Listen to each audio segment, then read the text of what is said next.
Bismillahirrahmanirrahim. Assalamualaikum warahmatullahi wabarakatuh. Gimana kabar teman-teman? Mudah-mudahan masih tetap semangat untuk belajar mempersiapkan diri menghadapi seleksi P3K tahun 2021 ini. Seperti kita ketahui, bulan Agustus nanti seleksi tahap pertama akan berlangsung. Salah satu kompetensi yang akan diujikan adalah kompetensi teknis, yang mana untuk guru di dalamnya ada soal-soal pedagogik. Untuk itu pada video kali ini, kembali kita akan membahas beberapa soal pedagogik. Kali ini tentang pengembangan potensi peserta didik. Ini merupakan video ketujuh dari rangkaian pembahasan soal-soal pedagogik persiapan P3K guru. Bagi teman-teman yang belum menyaksikan video sebelumnya, silahkan kunjungi linknya, sudah ada di deskripsi video ini. Baik, langsung kita lihat soal yang pertama. Pak Ahmad sedang melaksanakan diagnostik kesulitan belajar untuk beberapa siswanya. Salah satu langkahnya adalah menganalisis lembar jawaban ulangan untuk mengetahui jumlah jawaban benar dan salah. Cara ini dilakukan untuk mengetahui kesulitan belajar mereka. Tindakan Pak Ahmad tersebut merupakan langkah A. Memperkirakan penyebab, B. Memperkirakan tindakan, C. Identifikasi masalah, D. Identifikasi kasus. Nah, menurut teman-teman yang mana yang benar? Ya, yang benar adalah pilihan C. Identifikasi masalah. Lanjut. Soal berikutnya. Prestasi Amir pada sebagian besar bidang studi di bawah KKN. Berdasarkan hasil analisis himpunan data, Amir memiliki potensi mental intelektualnya di atas rata-rata.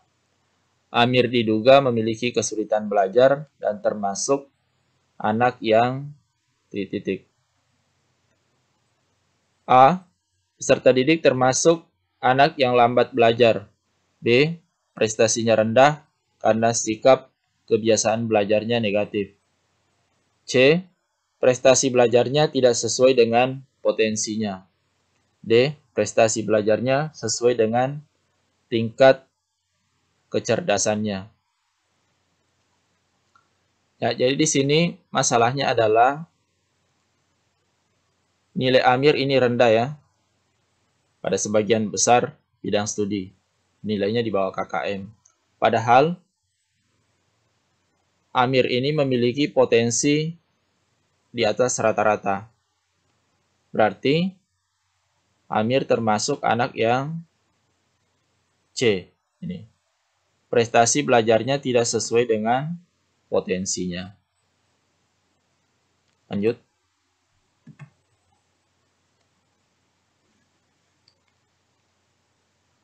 Di kelas Bu Rani, ada beberapa anak yang lebih suka menyendiri, sedikit memiliki teman, kurang mampu berkomunikasi, dan kurang mampu bekerja sama. Ciri-ciri perilaku peserta didik tersebut menunjukkan kecenderungan memiliki A. Kemampuan menghargai diri yang rendah. B. Keterampilan sosial yang rendah. C. Kemampuan berkomunikasi yang rendah. D.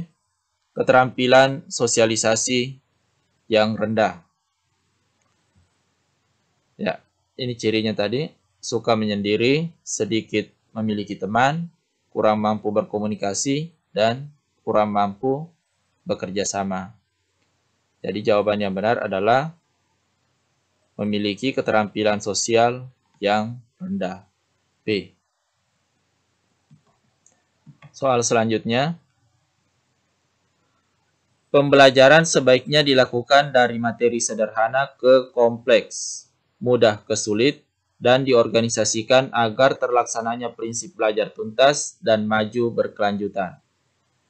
Hal ini merupakan implikasi pendidikan dari prinsip atau hukum perkembangan .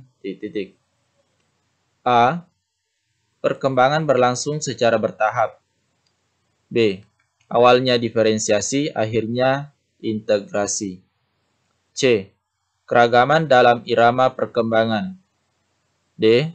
Variasi dalam tempo perkembangan. Jadi di sini jelas ya, materi sederhana ke kompleks, mudah ke sulit, dan diorganisasikan. Berarti jawaban yang benar adalah pilihan A. Perkembangan berlangsung secara bertahap. Lanjut. Salsabila yang duduk di kelas 2 SD menunjukkan prestasi belajar yang rendah hampir di semua bidang studi dan jarang dapat menyelesaikan tugas sesuai waktu yang telah ditentukan. Namun Salsabila mempunyai catatan kehadiran, kerajinan, dan ketekunan yang bagus, serta sikap belajar yang positif. Faktor penyebab kesulitan belajar Salsabila diperkirakan pada titik-titik. A. Motivasi belajar yang kurang baik. B. Bakat siswa yang rendah. C. Tingkat kecerdasan yang rendah. D. Minat belajar yang kurang baik. Ya, jadi tadi di sini masalahnya adalah anak ini prestasi belajarnya rendah. Tidak mampu atau jarang menyelesaikan tugas tepat waktu. Akan tetapi sisi positifnya kehadirannya bagus, kerajinan, ketekunan, dan sikap belajarnya juga positif. Berarti kira-kira kesulitan belajar anak ini apa? Motivasi kurang baik ya, motivasinya kan bagus tadi. Jadi jawabannya untuk soal ini adalah C. Tingkat kecerdasan yang rendah. Anak-anaknya rajin, kehadirannya bagus, tekun. Berarti diperkirakan anak ini memiliki tingkat kecerdasan yang rendah. Ini jawabannya C.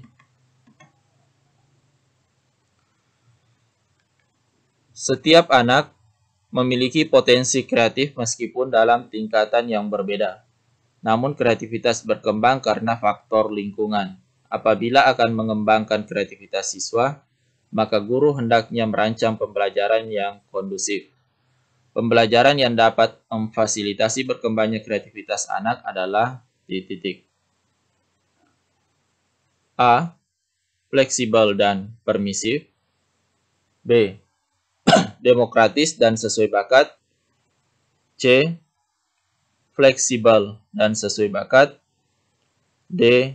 Demokratis dan permisif. Untuk mendorong berkembangnya kreativitas anak, kira-kira yang perlu kita lakukan sebagai guru yang mana? Ya, ini yang D. Demokratis dan permisif. Cara mendidik yang demokratis dan permisif ini dapat meningkatkan kreativitas siswa. Sedangkan kalau kebalikannya, kalau otoriter, maka akan melemahkan kreativitas siswa. Demokratis di sini maksudnya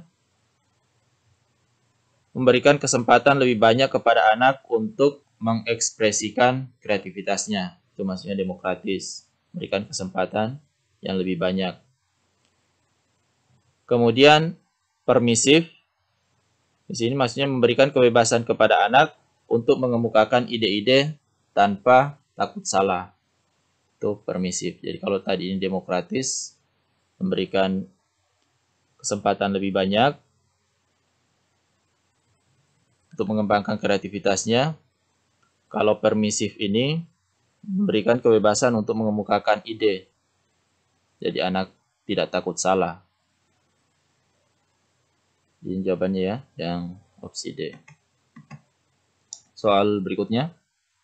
Seseorang mencari kegiatan yang melepaskan diri dari kesibukan pikiran mengenai masalah yang sedang dihadapi. Merupakan tahapan kreativitas di titik. A. Persiapan dasar. B. Inkubasi. C. Iluminasi. D. Verifikasi. Mana jawaban yang benar? Yang benar adalah B. Inkubasi. Ini soal berkaitan dengan ini ya, tahapan kreativitas. Seperti yang kita ketahui, menurut Wallace, tahapan kreativitas itu ada 4. Yang pertama, persiapan meletakkan dasar. Jadi pada tahapan persiapan meletakkan dasar ini, guru perlu memberikan informasi atau pengetahuan yang memadai kepada peserta didik sebagai dasar pengembangan kreativitasnya. Kemudian tahapan kedua adalah inkubasi. Nah, di mana pada tahapan inkubasi ini, seseorang mengambil waktu untuk meninggalkan masalah, mencari kegiatan untuk melepaskan diri dari masalah tersebut. Jadi pada tahap ini proses pemecahan masalah diendapkan dalam alam prasadar. Kemudian tahap ketiga adalah iluminasi. Tahap ini juga disebut sebagai tahap pemahaman atau tahap mendapatkan ide. Kemudian yang keempat, tahap verifikasi atau produksi, yaitu menghadapi dan memecahkan masalah-masalah praktis sehubungan dengan perwujudan ide atau gagasan. Jadi kalau ini melepaskan diri, ini kata kuncinya ya, melepaskan diri, jawabannya adalah tahap inkubasi. Lanjut. Kecakapan memahami dan merespon serta berinteraksi dengan orang lain secara efektif merupakan jenis kecerdasan titik. A. Interpersonal intelligence. B. Intrapersonal intelligence. C. Verbal linguistic intelligence. D. Kinesthetic intelligence. Ini soal tentang kecerdasan majemuk ya, atau multiple intelligence. Kata kuncinya di sini adalah berinteraksi dengan orang lain. Ini termasuk kecerdasan interpersonal. Jadi jawabannya adalah A. Jadi kecerdasan majemuk ini ada yang membagi ke dalam 8 jenis. Ada kecerdasan matematika, spasial visual, bahasa, kinestetik, interpersonal, kemudian musik, intrapersonal, dan ada kecerdasan naturalis. Jadi kalau ini tadi interpersonal, itu bagaimana berinteraksi dengan orang lain. Kalau intrapersonal, nah ini intra ini kan ke dalam. Berarti ini kecerdasan untuk memahami diri sendiri.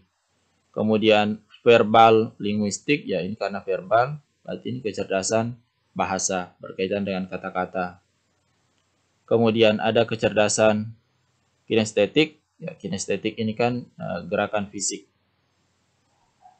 Itu ya, jawabannya adalah A. Baik, sampai di sini dulu pembahasan kita tentang soal-soal pedagogik pengembangan potensi peserta didik. Sampai berjumpa di video berikutnya. Terima kasih. Wassalamualaikum warahmatullahi wabarakatuh.